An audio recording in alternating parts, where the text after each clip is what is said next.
The tragic death of Mehran Samak, 27, an Iranian celebrating the national team's loss to the US in the World Cup on Tuesday, highlights the shocking reality of human rights violations in the country.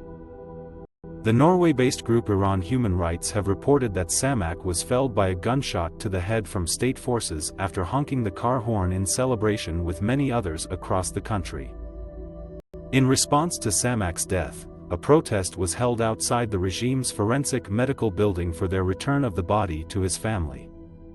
Footage captured during his funeral shows people chanting "Death to the Dictator" in Tehran.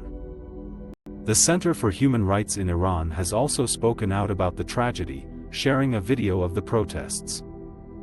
Samak was a childhood friend of Iranian soccer midfielder Saeed Ezzatullahi, who shared a tribute to his friend on Instagram.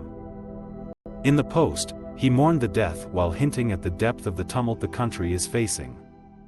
Iran Human Rights has reported an alarming death count of 448 people, including 60 children, by security forces since the start of the protests in September, when Kurdish woman Mahsa Amini was killed in the custody of morality police.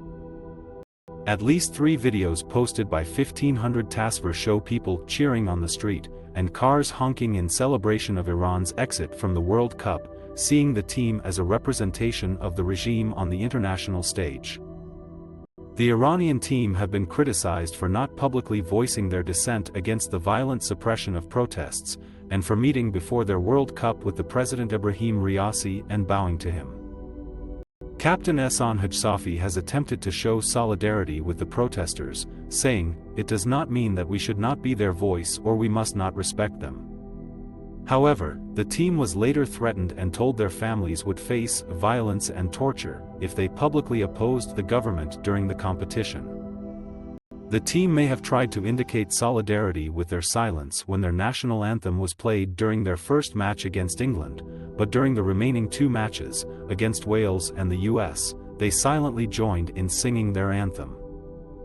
The tragic death of Mehran Samak is a heartbreaking reminder of the atrocities the Iranian people are facing, and how important it is to bring attention to the human rights issues in the country. It is time for the world to wake up and acknowledge the cries of Iranian people.